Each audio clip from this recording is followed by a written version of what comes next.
करे भाई शुरू।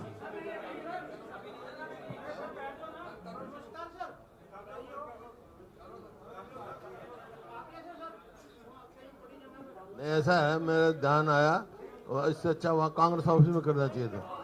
कांग्रेस ऑफिस में आराम से हो जाती है ना। परिवार तो हमारा बड़ा हो गया, लेकिन लिखने वाले ज्यादा हो गए अब।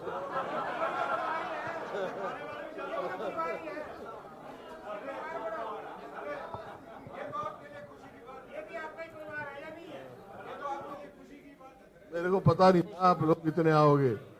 अब अगले, हाँ वहाँ बढ़िया, मेरे को अब ध्यान आया, वहाँ करते तो सारा इंतजाम हो जाता है। यहाँ हाँ बड़ी पेरेंट्स को वहीं करें।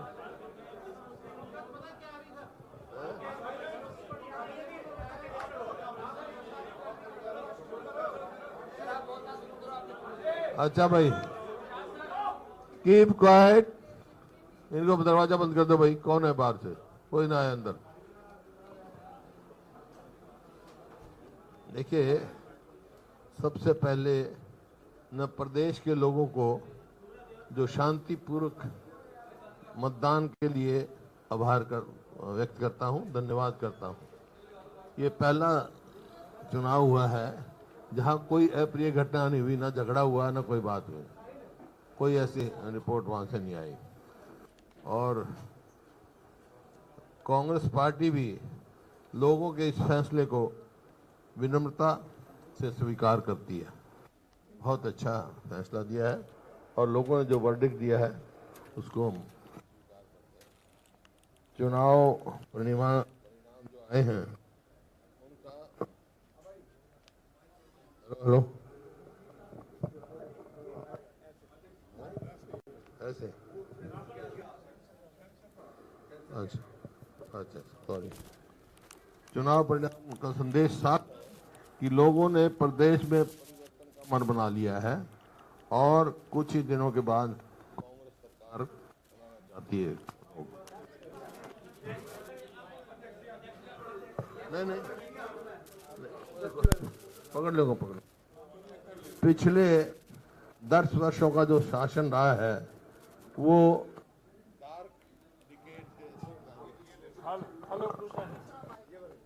हेलो, मैं पिछले जो 10 साल रहे हैं वो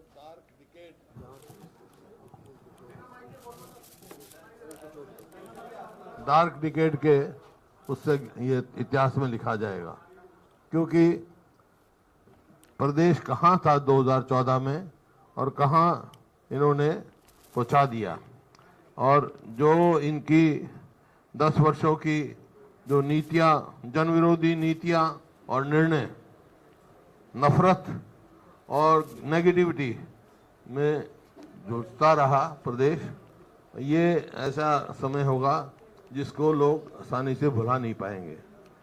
क्योंकि आपने देखा, किसानों को लाठी, गोली, कीले, गर्मी सर्दी और अपमानित किया गया, टेररिस्ट तक बताया गया किसानों को इनमें। इसी प्रकार से जो चुने हुए प्रतिनिधि, जिनको छोटी सरकार कहा जाता है, सरपंचों को लाठियां।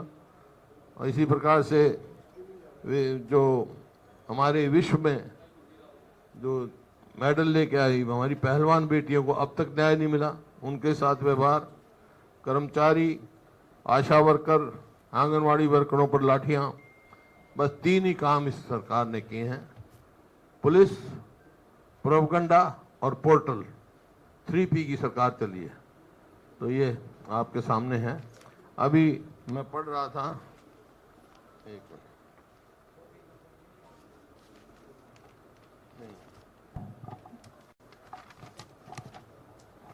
जैसे 100 गज के प्लॉट की बात थी, एक मेरा कार्ड है, लिख रखा पॉइंट लिख, 100 गज के प्लॉट की ये अब कह रहे हैं कि बड़ी फोटो खिंचा रहे हैं,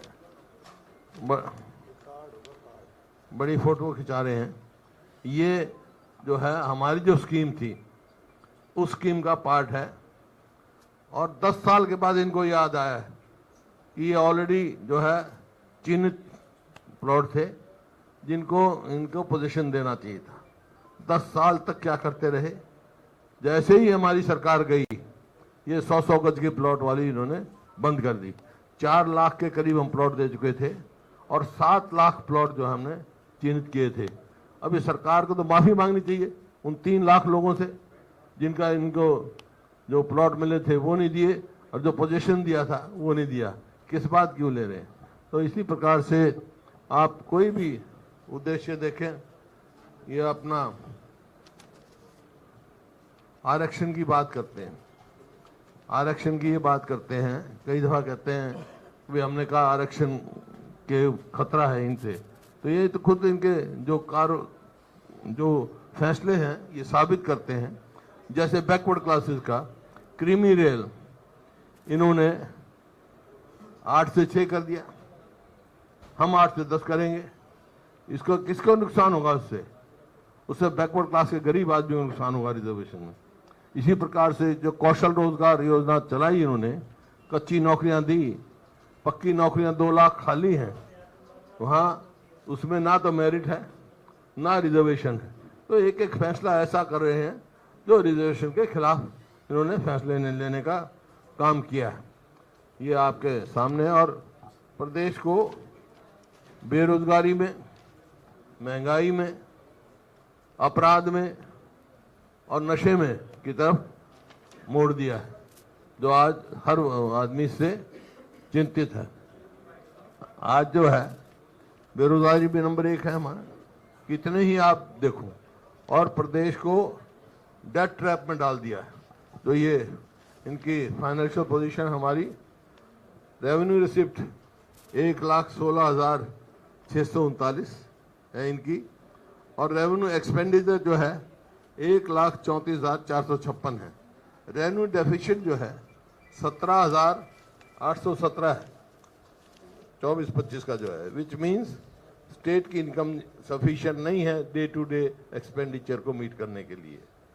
गवर्नमेंट जो है इंटरनल डेब्ट जो है वो 67,163 रेज किया है इन्होंने, वो है उसमें से अब लेंगे 67,163 लेंगे इंटरनल डेब्ट, और उसमें जो है रीपेमेंट विद इंटरेस्ट जो है वो 64,220 है। तो कहाँ विकास की गुंजाइश रहेगी? मतलब जो कर्जा वापस देने के लिए कर्जा ले रहे हैं।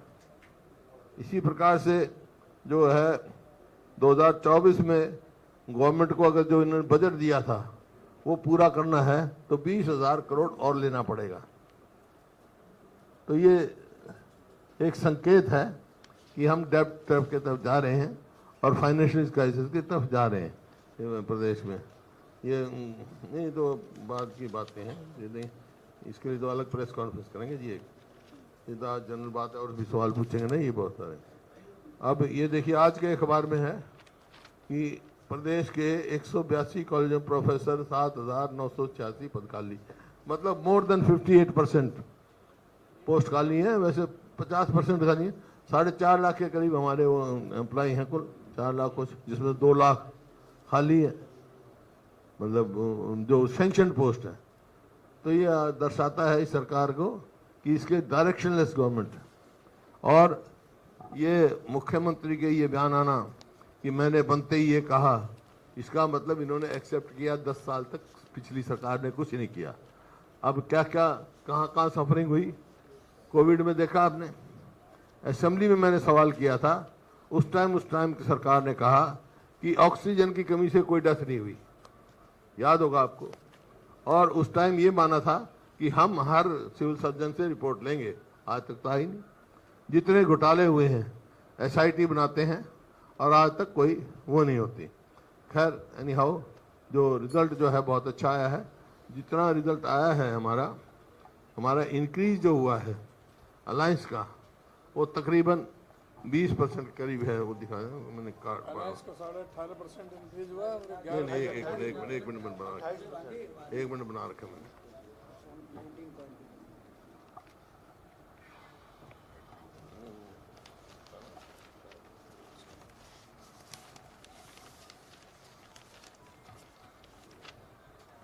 ये जो हमारी अलायंस की परसेंटेज जो आई है वो 47.6% आई है यहाँ पर।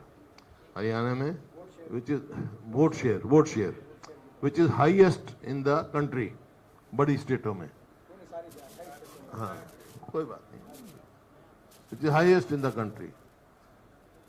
हमारे बाद तमिलनाडु है 46.9, फिर कर्नाटक है 45.4, फिर केरल है 45.1, फिर उत्तर प्रदेश है 43.5, फिर हिमाचल है 41.7, फिर छत्तीसगढ़ है 41.1 और तेलंगाना है 40.1.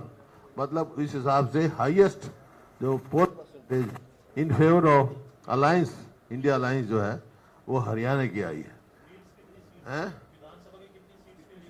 46 पे लीड किया है. और इंक्रीज जो है हमारा समझो 19 पॉइंट कुछ परसेंट आया, 20% के करीब. हाँ, 20% के करीब आया, राउंड फिगर में ये है. और बीजेपी का जो है वो गिरा है 12% के करीब. तो ये गिरा है. मेरा कहने का मतलब ये है कि लोकसभा में हाफ, विधानसभा में साफ बीजेपी. लोकसभा में तो हाफ हो गई, 10 की 10 थी, उनके 5 आई हैं. अब विधानसभा में साफ हो जाएगी, ये कहने का मेरा मतलब. बाकी अब अध्यक्ष जी अपना कार्यक्रम बताएंगे. आपके जिससे भी सवाल हो उसका नाम बता देना तो जवाब मिल जाएगा.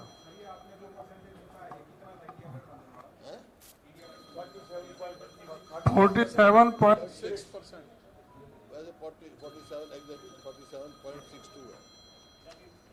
और उनका बीजेपी का पहले था 57.7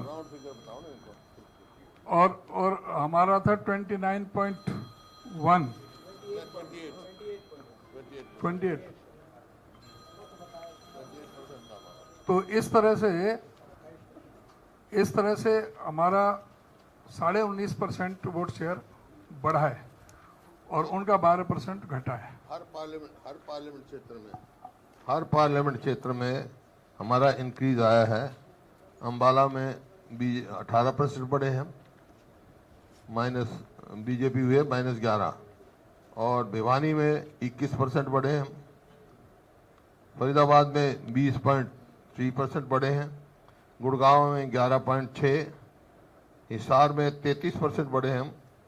करनाल में 18, कुरुक्षेत्र में 17.9, रोहतक में 16.4, सिरसा में 24.7, सोनीपत में 11.4. ये हमारा इंक्रीज हुआ है. और इसी तरह बीजेपी का डिक्रीज जो हुआ है, अंबाला में 11.1 और भिवानी में 13.8, फरीदाबाद में 15.1, गुड़गांव में 10.4, हिसार में 7.9, करनाल में 15.1, कुरुक्षेत्र में -11%, रोहतक में 11.9, सिरसा में 17.8 और सोनीपत में 5.1. ये डिक्रीज हुआ है. और सीटों के मामले में तो वो 79 पर उन्होंने लीड किया था, अब 44 पर है. हमने 10 पर लीड किया था, अब हम 46 पर हैं. 1 पर जेजेपी थी. 79 पर लीड किया था, 40 सीट पर रह गए थे. अब पूरी तरह से साफ. पहले 19 में तो जो ये है, ये बीजेपी,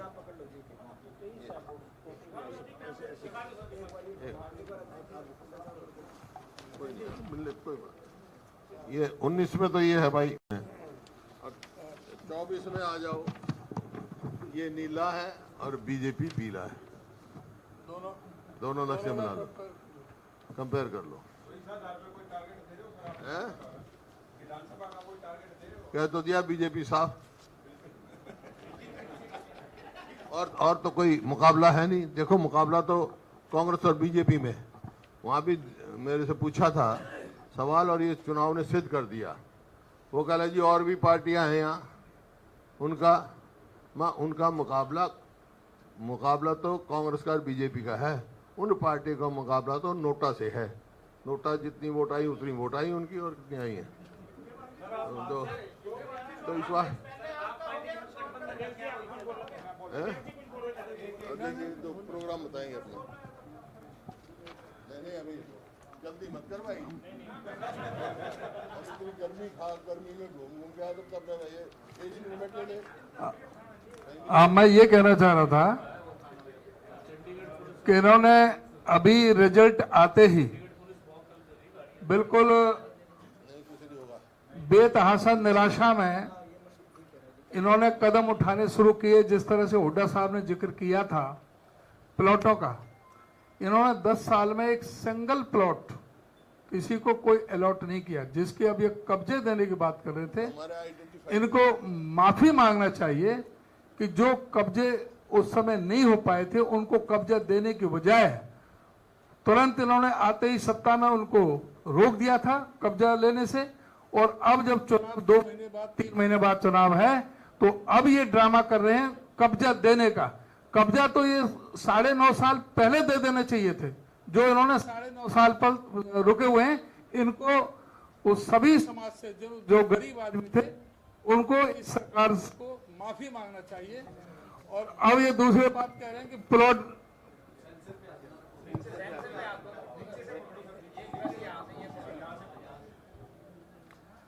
अब जो इन्होंने पूरी तरह से ये विफल साबित हुए हैं।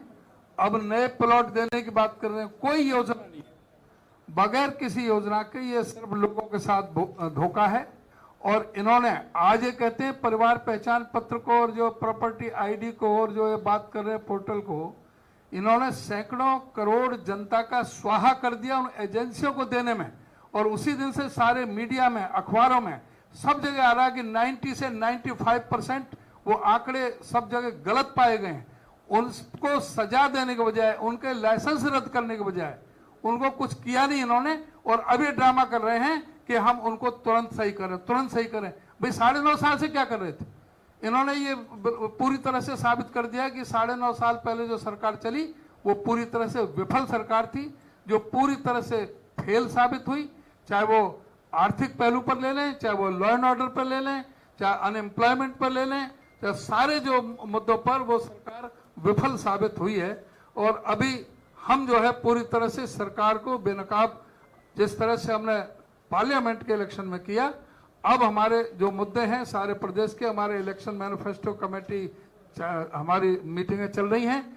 हमने जो 10 संकल्प लिए हैं उनके अतिरिक्त जो और जो प्रोग्राम होगा वो इलेक्शन मैनिफेस्टो में तय होकर के वो आपके सामने रखेंगे। अभी हमने सभी जो जिलों में हमने कार्यक्रम रखा है सभी कार्यकर्ता सम्मेलन करने का, और कार्यकर्ता सम्मेलन के बाद में फिर हम विधानसभा स्तर पर जाएंगे। तो जो भी हमने कार्यक्रम तय किए हैं, हमने 16 तारीख को संडे को सबसे पहला प्रोग्राम 11 बजे हमारा करनाल में है और 3 बजे हमारा कुरुक्षेत्र में है। 21 जून को सोनीपत में 11 बजे और पानीपत में 3 बजे। 22 जून को जींद में 11 बजे, कैथल में 3 बजे। 23 जून को अंबाला में 11 बजे, यमुनानगर में 2 बजे और पंचकुला में 4 बजे। 28 जून को फरीदाबाद में 11 बजे, पलवल में 3 बजे। 29 जून को दादरी में 11 बजे, भिवानी में 3 बजे। 30 जून को नारनौल में 11 बजे और रेवाड़ी में 3 बजे। 7 जुलाई को नुह में 11 बजे और गुरुग्राम में 3 बजे। 12 जुलाई को सिरसा में 11 बजे, फतेहाबाद में 3 बजे। 13 जुलाई को हिसार 11 बजे और 14 जुलाई को रोहतक 11 बजे और झज्जर 3 बजे। इस तरह से अभी हम सारे जिलों में कार्यकर्ता सम्मेलन करेंगे और उसके बाद में जो विधानसभा स्तर पर जो आगे का जो कार्यक्रम है वो आगे का हम आपको बताएंगे। हम सब जगह जो सारे सरकार को पूरी तरह से जो गलत इनके इरादे हैं उनको हम एक्सपोज करेंगे। ये सरकार पूरी तरह से विफल साबित हुई है। जो पन्ना प्रमुख की बात कर रहे थे, जितने भी प्रदेश अध्यक्ष रहे इनके तीनों 50-50 हजार से 45 हजार से, सारा जनता ने पन्ना प्रमुख के पन्ना ही फाड़ करके फेंक दिए। खुद जो मौजूदा मुख्यमंत्री, जो मौजूदा प्रदेश अध्यक्ष में भारतीय जनता पार्टी के, वो अपने बूथ से भी आ रहे हैं, अपने गांव से भी आ रहे हैं, अपनी विधानसभा से भी आ रहे हैं। तो ये पूरी तरह से जो इनको पूरी तरह से एक्सपोज इनको कर दिया है जनता ने। देखिए, जो ये जैसे उन्होंने कहा अनाउंसमेंट कर रहे हैं, अनाउंसमेंट क्यों कर रहे हैं कि अपनी सरकार बचाने के लिए और अपने विफलताएं छुपाने के लिए। लेकिन लोगों ने तो फैसला कर दिया है, इनको चलता करने का फैसला कर दिया है। क्योंकि आपने देख लिया, जिस दिन पोल हुआ उसी दिन टोल बढ़ा दिया, महंगाई बढ़ा दी। उसी दिन से रात को बिजली नहीं आती, पानी की गांव में बिजली नहीं आ रही कई कई घंटे रात को। जहां मैं गाँव जिन गाँव में गया तो 2000 मेगावाट के अब कह रहे हैं इतने मेगावाट की कमी है। एक यूनिट बनाई नहीं इन्होंने 10 साल में। किया क्या है, एक मेट्रो का पोल लगाया नहीं, एक यूनिट बिजली बनाई नहीं। अब कह रहे हैं 2000 मेगावाट हम हमारे को और दूर तक बाहर से लेंगे। तो क्यों नहीं लगाया? ये यमुनानगर का जो थर्मल प्लांट सैंक्शन हमारे टाइम का है, एक्सटेंशन उसकी, वो नहीं उसने कोई कार्रवाई की। तो कहीं भी एक भी ऐसी जगह नहीं है, कोई बड़ी यूनिवर्सिटी नहीं लेके आए, कोई इंस्टीट्यूशन नहीं लेके आए, जो ऑलरेडी है वही खराब करके। तो ये इसका मेट्रो का तो एक पोल नहीं लगाया इन्होंने, कहीं रेलवे लाइन बिछाई नहीं, कुछ भी कहीं भी उपलब्धि नहीं है इस सरकार की। 1 by 1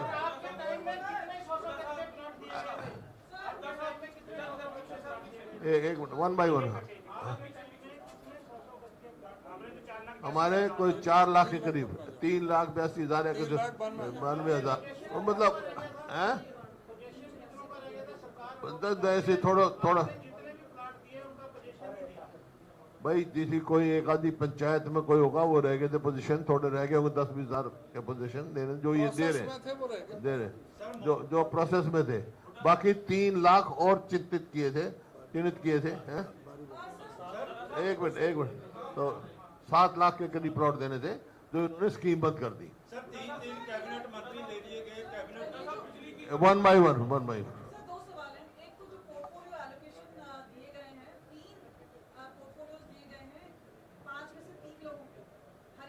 ये क्या आपको लगता है कि इलेक्शन को असेंबली पोल्स को देखते हुए दिए गए हैं, और क्या आपको लगता है उसके रैमिफिकेशन होंगे? और दूसरा, आम आदमी पार्टी और आपका जो अलायंस है वो क्या असेंबली पोल्स पे भी रहेगा? देखिए, जहाँ तक आम आदमी का और हमारा अलायंस का सवाल है, वो नेशनल लेवल पे अलायंस था हमारा, स्टेट लेवल पे कोई अलायंस नहीं है। अभी कोई बात नहीं, ना कोई बात चली है उसकी, ना कोई अलायंस। और जो पोर्टफोलियोज की बात करते हैं, तो प्रेरोगेटिव ऑफ प्राइम मिनिस्टर है, पर देखते परफॉर्मेंस क्या रहेगी। We have to reach the performance. एक मिनट हाँ। बिजली की कमी का मुद्दा आपने बताया कि बिजली कमी की क्या स्थिति है। अब खट्टर साहब जो है देश के बिजली मंत्री बन गए, कैसे आप देख रहे हैं कि कमी होगी? वो मैं कह चुका, आप फिर समझते नहीं। उन्होंने कहा था, जब मैंने कहा परफॉर्मेंस देखेंगे हम, let us see the performance. जैसी 10 साल परफॉर्मेंस देखी है, ऐसी परफॉर्मेंस रहेगी तो भाई भगवान ही मालिक है।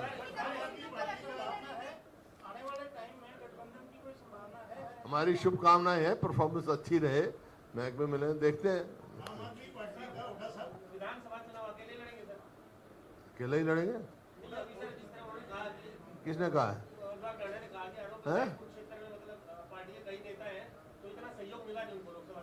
किस चीज को? नहीं, उसका जो है वो क्या नाम, जो हमारे उम्मीदवार थे आम आदमी पार्टी के, उन्होंने कहा उसका अपना व्यक्तित्व, उसने डिनाई कर रखा है। एक आदमी को झुके,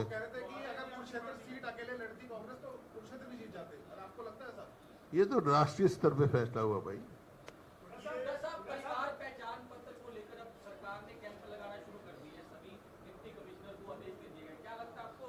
ये मैं कहा, इन बातों से कुछ नहीं होगा। अब 10 साल तक क्या किया, परिवार पहचान पत्र ने लोग इतनी परेशानी करी, जैसे कोविड में परेशानी झेल चुके हैं लोग। इन बातों से कुछ नहीं होगा। लोगों ने फैसला कर दिया कि सरकार को चलता करना है, कुछ कर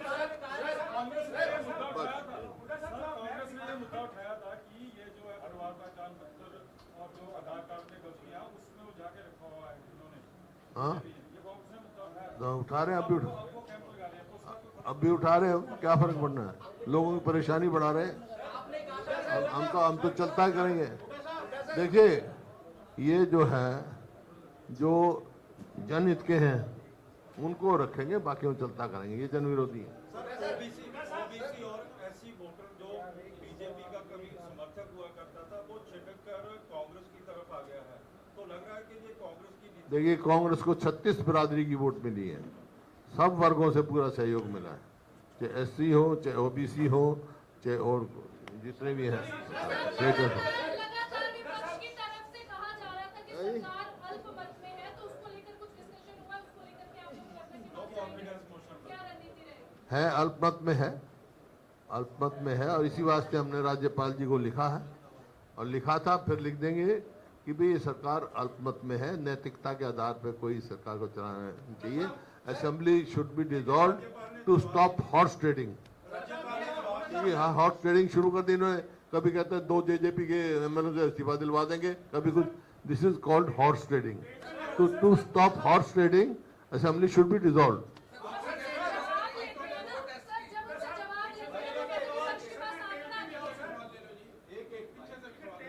जो आम आदमी पार्टी का और आपका समझौता था, उसके माध्यम से अब जो आम आदमी पार्टी के सारे जो वर्कर हैं वो कांग्रेस पार्टी में शामिल होने को आतुर है। सुशील गुप्ता भी क्या आपकी पार्टी में शामिल होने के लिए आ रहे हैं? उनसे पूछो, बाकी कोई शामिल होता, आपको क्या एतराज है? आप तो नहीं थे आम आदमी पार्टी में, आपको शामिल तो नहीं होना।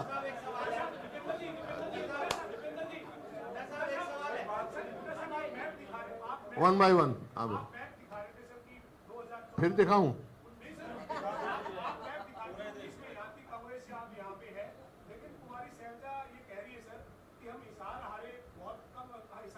जीते हैं।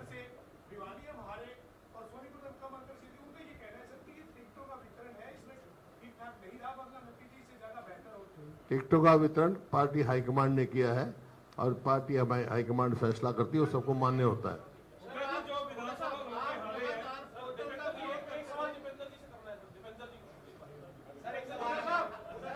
पहले मेरे खत्म कर ले, फिर इनसे कर लेना।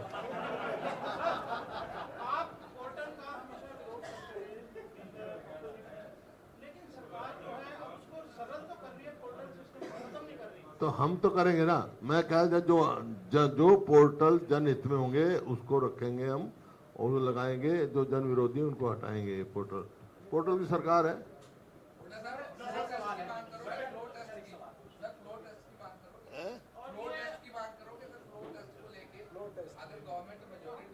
भाई, हमने तो डिसोल्यूशन हाउस की कर रखी है, इमीडिएट इलेक्शन की कर रखी है। अब वो गवर्नर साहब पे है। अभी मैं बयान पढ़ रहा था, किसी का आया था कि भाई अगर वो है तो opposition should parade before the governor. Why opposition? Government should parade the majority before the governor. वो लेके आए वहाँ। आप जीते हो, इसके बाद हरियाणा के मुख्यमंत्री और तमाम भाजपा के नेता कह रहे हैं कि कांग्रेस ने झूठ फैलाया कि संविधान को खत्म कर दिया जाएगा, संविधान को खत्म कर दिया जाएगा, इस तरीके का झूठ फैलाया गया कांग्रेस की तरफ से। यह हमने नहीं कहा। आप उनकी देखो, जो एमपी थे, उम्मीदवार थे, उनने कहा 400 पार चाहिए हमारे को, संविधान में हमने तब्दीली करनी है। उनके बयान पे कहा था हमने। हाँ, जो भी है उनके बयान थे।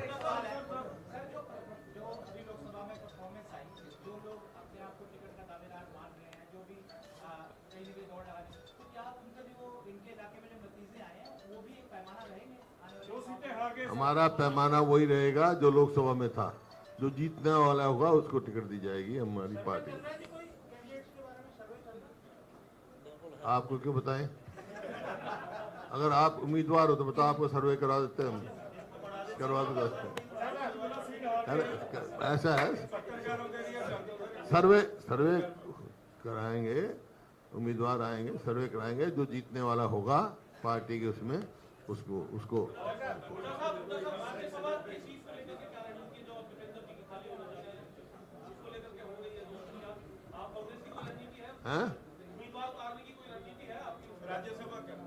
हाइपोथेटिकल सवाल है, आने दो सामने।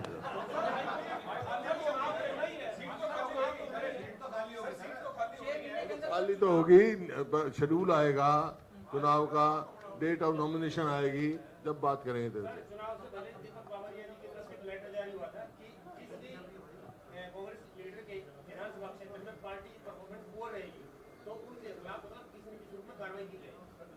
बाबरी जी ने कहा था, तो पूछो दिल्ली है लेटर किया होगा उन्होंने, कोई पार्टी के इंचार्ज है, उन्हें किसी उस पर किया होगा, वही बता सकते हैं। ला, हो गया भाई? हाँ? अच्छा आपका रह गया?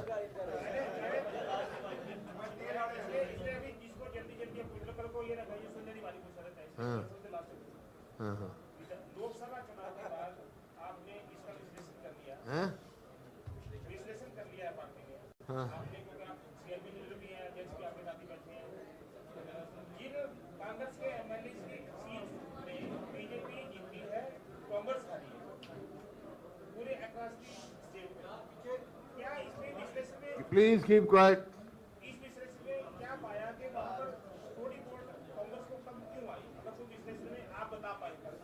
देखिए मैंने आपको बता दिया, 10 के 10 पार्लियामेंट्री हलकों की बता दी, हर जगह इंक्रीज हुई है, कांग्रेस की बीजेपी की डिक्रीज हुई है, मैंने परसेंटेज भी बता दिया आपको।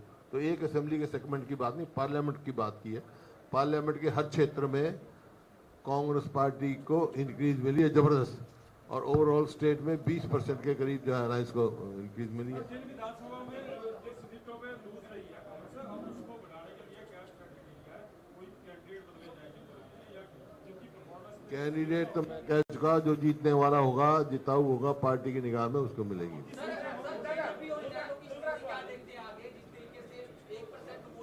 मैंने सबसे पहले सवाल पूछ लिया यार, सब तो आप ही पूछते रहोगे क्या? एक सवाल इतने औरों को भी तो पूछने दे। एक कैंडिडेट है रामदास जी, उन्होंने ये कहा है, हो सकता है अब तक भी बात आई हो, कि कई हमारे कुछ नेताओं ने प्रचार नहीं किया, सैबोटेज किया। क्या इस प्रकार की सूचना आपके पास आई है? देखिए पार्टी का अंदरूनी मामला है, वैसे हमारे यहाँ कम शिकायत हैं, बीजेपी में ज्यादा है। शिकायत तो आपकी उनके पास तो है ही है। तो आएंगे, पार्टी का अंदरूनी मामला कोई आएगा तो उसकी जांच करेगी पार्टी, कुछ देखेगी जो।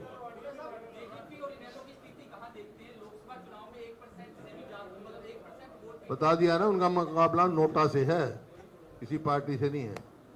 नोटा है ना, जो वोट जाते नोटा, उससे है। आज एक अखबार ने, आज एक अखबार ने छापा है कि मनोहर लाल सरकार ने बिजली में स्टेट को सरप्लस बना दिया। आज एक अखबार ने छापा है। वास्तविकता बात बता सकते हैं, यूनिट बनाई है इन्होंने,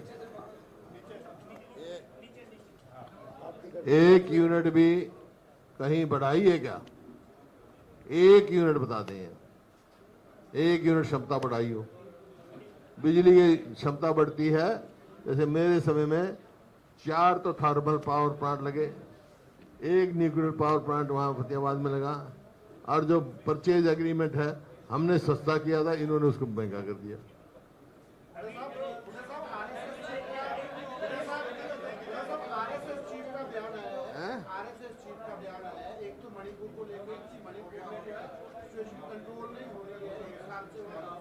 एक मिनट प्लीज।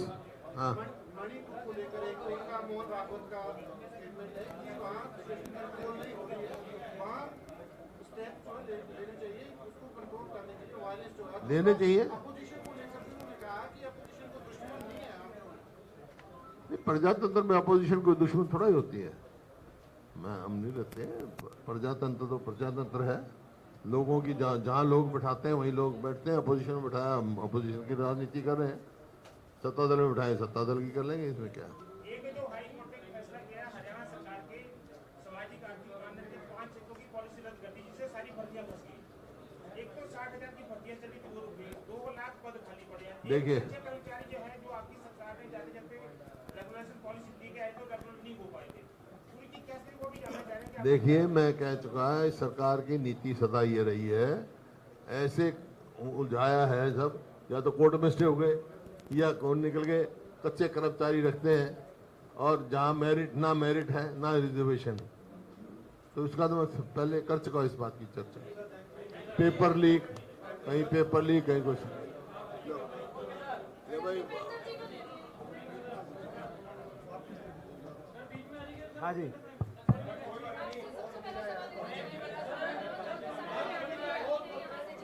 एक मिनट भाई,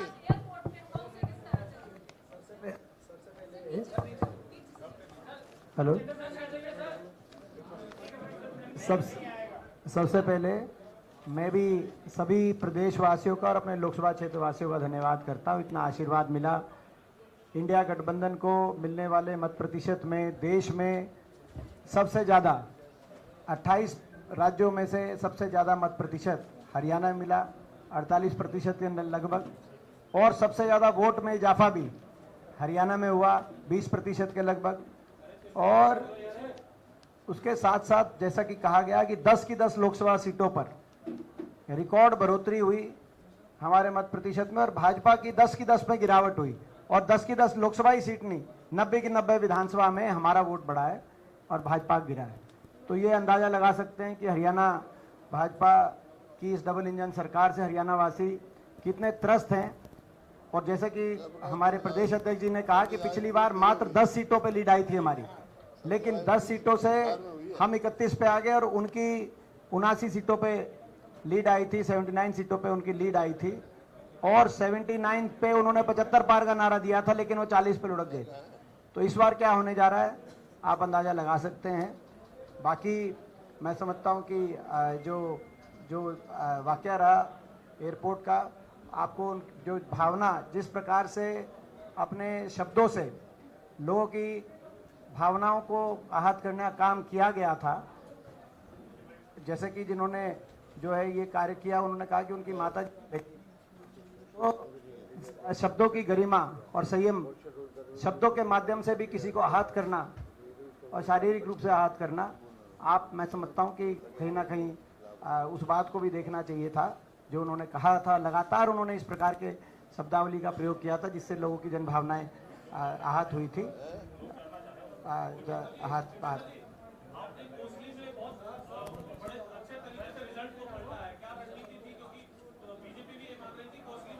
देखिए, मैं धन्यवाद करता हूँ रोहतक लोकसभा क्षेत्र के 36 बिरादरी के हमारे हर रोहतक लोकसभा क्षेत्रवासी का। जैसे कि अभी आदरणीय हुड्डा जी ने कहा और हमारे आदरणीय प्रदेश अध्यक्ष जी ने कहा, हमें हरियाणा में 36 बिरादरी की वोट मिली और मेरे लोकसभा क्षेत्र में भी 36 बिरादरी की वोट मिली है।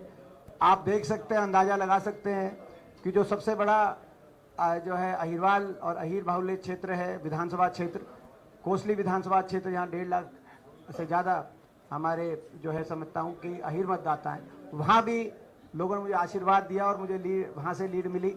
जो प्रदेश का सबसे ज़्यादा पंजाबी समाज बाहुल्य हमारा विधानसभा क्षेत्र है, रोहतक विधानसभा क्षेत्र, वहाँ से भी मुझे लीड मिली। और रोहतक लोकसभा क्षेत्र में पड़ने वाले तमाम लगभग ब्राह्मण बाहुल्य हर गांव के अंदर भी मुझे लीड मिली, और हर बूथ के ऊपर, हर वर्ग के बूथ के ऊपर मेरा प्रदर्शन और हमें लोगों ने आशीर्वाद देके लीड देने का काम किया। तो 36 बिरादरी ने रोहतक लोकसभा क्षेत्र में जो है साथ दिया, और पूरे प्रदेश में 36 बिरादरी ने कांग्रेस पार्टी का साथ दिया है। तो हम 36 बिरादरी हरियाणा वासियों का बहुत बहुत धन्यवाद करना चाहते हैं, और जिस विश्वास से ये साथ दिया उस विश्वास को सदा कायम रखेंगे, ऐसा विश्वास दिला।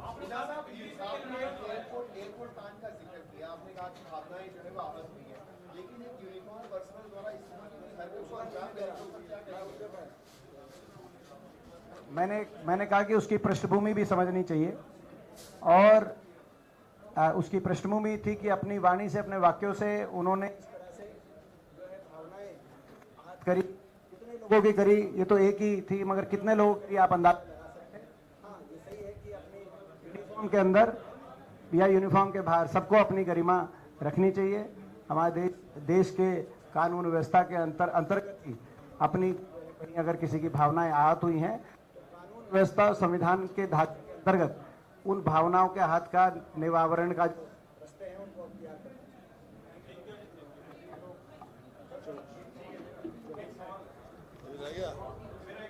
अच्छा, पूछ ले।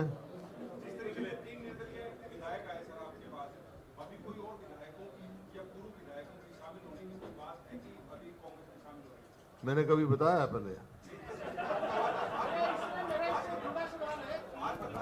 3 उन्होंने किया है, कांग्रेस को सपोर्ट किया है, बीजेपी से विड्रॉ किया है, बाकी तब 2 ही हैं। एक इंडिपेंडेंट है, एक गोपाल कांडा है, 2 ही हैं।